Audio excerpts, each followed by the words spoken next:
This issue of not listening to survivors of abuse, not paying close enough attention to people when they have connections to abusers, it's the shockwaves of it.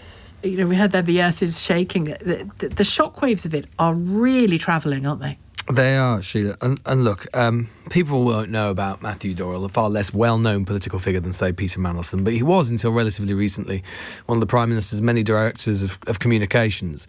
And he was, it was announced in the New Year's Honours list that he was going to be a peer. He was going to be sent to the House of Lords. For life. For life. A life peerage, as they always are, of course. And basically what we are seeing here, and this is what I think many Labour MPs will just find stunning, is basically a mirror image of the Mandelson story. And we even heard at Prime Minister's Questions when, again, Starmer had a pretty torrid PMQs, not just from Kemi Badenoch, who's on a bit of a run, but also, coming under some visceral criticism from Stephen Flynn, the leader of the SNP in Westminster, and from Ed Davey, the leader of the Lib Dems as well.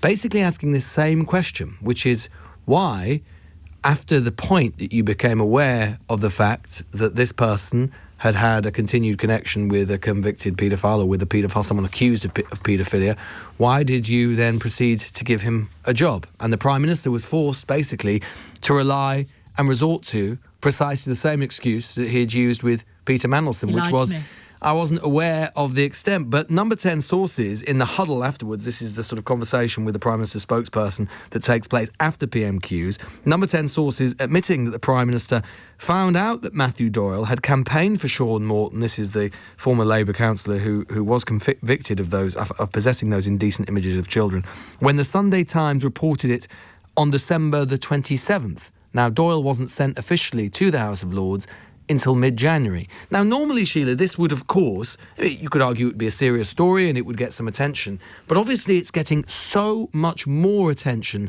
than perhaps it would. Because of the pattern. Because of the pattern. Precisely because it appears to bear and exhibit many of the same hallmarks of the Mandelson story. And you might think, and I think what Labour MPs will just be sort of, rolling their eyes over at the very minimum, is to think, OK, by the time it was announced and it was decided that Mr Doyle was being sent, now Lord Doyle was being sent to the Lords, you might think that given Number 10 had been approached by the Sunday Times and by others about this relationship that he'd had with this councillor who was a paedophile, that you might think that Number 10's political antenna would start to switch and think, given the problems we'd had with Mandelson, perhaps we ought to just pause this for a little while. And that didn't happen. And this speaks to what some of the victims of Epstein and others are talking about this very hour, and that press conference is still ongoing. They talk about how for decades the crimes against them, the suffering, psychological and physical, that they experienced was ignorable, was to be dismissed, was to be understated. They were even called liars. Even discredited, yeah. Discredited. Even ex-Prince Andrew talked about people lying about him. The royal family helped discredit him. Yeah. So that brings us back to the whole question linked to the Sarah Ferguson wanting to make a public comeback. One of the congresswomen there was saying it's happened in Britain, it needs to happen here. Well, not much has happened in Britain, has it? A few titles stripped? I think absolutely. Look, we've had a great deal of energy spent and a great deal of column inches printed and a great deal of radio airtime exhausted. And there has been, and I think to Britain's credit, in a sense, we can't give ourselves much credit on this story, but I think it is fair to say that there is more political soul-searching, a higher level of scrutiny applied to the Prime Minister's decisions than we've seen in the United States. A lot of noise, for sure. In terms of action, what has actually happened? Well, the King, when pushed into it, eventually removed the Prince title from Andrew. Basically the point where he had no choice. Excruciating step by excruciating step. He remains in the line of succession, basically because Parliament can't be bothered, apparently, to legislate around it. He actually technically remains the Duke of York and continues to enjoy those titles. It's just he's not using them on a day-to-day basis, but technically he still has those things. He's lost the Prince title for sure. But he remains full bed and board with the King. He's living on a royal estate, presumably on the King's generosity, presumably for the rest of his life. And as regards Peter Mandelson, of course, he lost his job for sure, and he's now stepping down from the House of Lords. But in terms of, I think, look, it is not for me to speak for the victims of Epstein or anyone who has suffered sexual abuse. But I think, from what I gather, we're hearing it unfold on the steps of the Capitol building in Washington right now, and we're seeing it in this country as well. I think far better. I don't know about you, Sheila, but I'm getting a little bit sick and tired. We saw it with Matthew Doyle as well. Sick and tired of this rather perfunctory line that we're seeing at the end of every bit of communication. And of course, we think of the victims. And of course, my thoughts and prayers in my mind are with and for the victims. Well, up to a point. Only when they're forced to. Because thoughts and prayers are all very well and good, but I don't get the impression that the survivors and victims really care very much for the thoughts and prayers from these people. Or feel, or felt, certainly till now, very thought about. Quite so. Yeah. I think what they want is justice. I think what they want is accountability. I think what they want is scrutiny. And as far as I can see, and we've seen again the Prince and Princess of Wales put out those statements, we've seen the King put out these statements, and there's been a lot of praise, rather gushing praise, bizarrely, as far as I can see, for the royal family. For example, the King saying that he would cooperate with the police. Andrew said he'd cooperate with the police if anyone investigated him back in 2019. Any law enforcement agency that needs me, here I am. Are we really suggesting that it was possible that the King wouldn't cooperate before this week, before he said so? Is he above the law and his family above the law in that way? Let's just bear one thing in mind, two things here, Sheila. As far as we know, the royal family, let's just take the royal element of the story for the time being, given that's what you're talking about.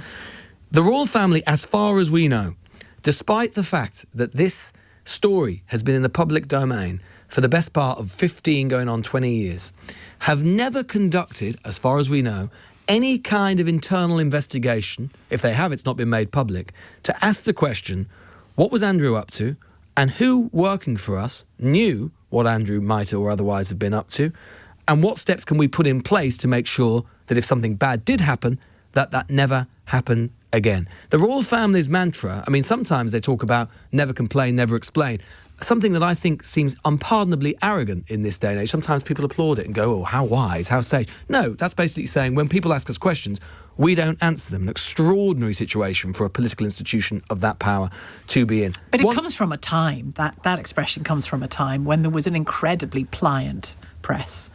They're still pliant, Sheila. I'm sorry. Let's take the difference between the political press right now, and God knows it has its problems, and I've written about that, and there are plenty of things that can be said about it. And compared to the royal press, we saw Prince William being thrown a question by one journalist yesterday about what he knew. How often does that happen? Never.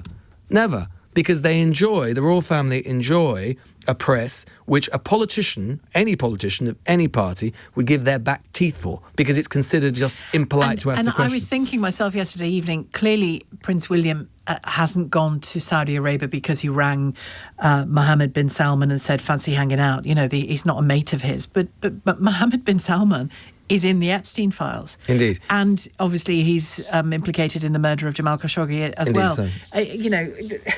I don't know, there's just... Look, what I would say is, I'm sure that the royal family have got their own story to put forward, and they should be allowed, of course, to put it forward, and the question should be put. Would help, by the way, if maybe just now and again one of them would put themselves forward for an interview that isn't just a puff piece of journalism. That didn't go well last time, did it? Well, no, but that's one would hope that the King would have a little bit more faith in himself, that he wouldn't behave the way as his thick brother did. But anyway, my point is this.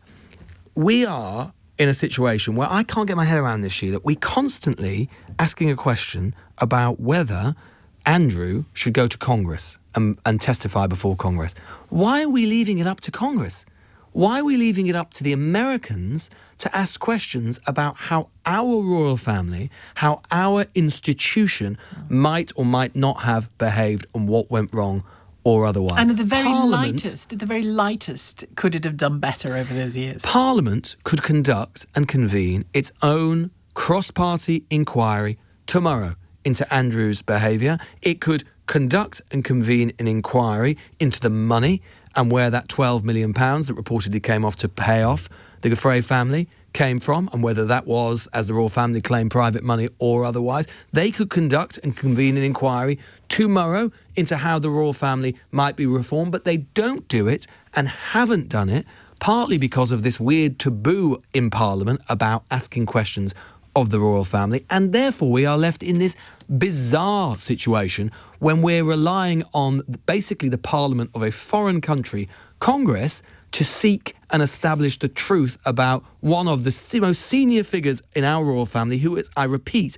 remains 8th in line to the British throne. And I'm not suggesting this of King Charles at the moment, at all at the moment, based on what we know. But in the way that King Juan Carlos of Spain had to abdicate in favour of his son Felipe and then go and live in the Emirates, I think he lives in now, because of corruption. Can you see the so-called House of York, certainly Andrew and Sarah, in exile, not living in Britain? I can't see what kind of life they can have in Britain. I mean, you come to their daughters secondary, but I don't think we can blame their daughters for the sins of the parents. Indeed. I mean, look, I can imagine a situation for sure in which that life becomes so intolerable and difficult that I can imagine. I've heard Andrew Lowney, their biographer, talk about this, the idea that perhaps they might end up in the Middle East, and I can imagine they might find the gentle forbearance of well, that's where Sarah Ferguson is now, of a Middle Eastern leader, indeed, or an emirate somewhere. I mean, I can completely imagine a situation in which that might happen. And look, when the royal family have had disgraced members of their coterie in the past, although I must say none quite as disgraced as Andrew finds himself, they have gone into exile. Obviously, the most notable example being the Duke of Windsor, Edward VIII, who spent much of the rest of his life living in Paris. I'm sure the French wouldn't want Andrew. Chateau. I'm sure, indeed, in the Bois de Boulogne. I doubt that the French would want Andrew, so I would look elsewhere. But certainly I can imagine that there may be a foreign perch in sunnier climes that might end up with their Grace's presence. I just can't see what kind of life they can have here after all of this.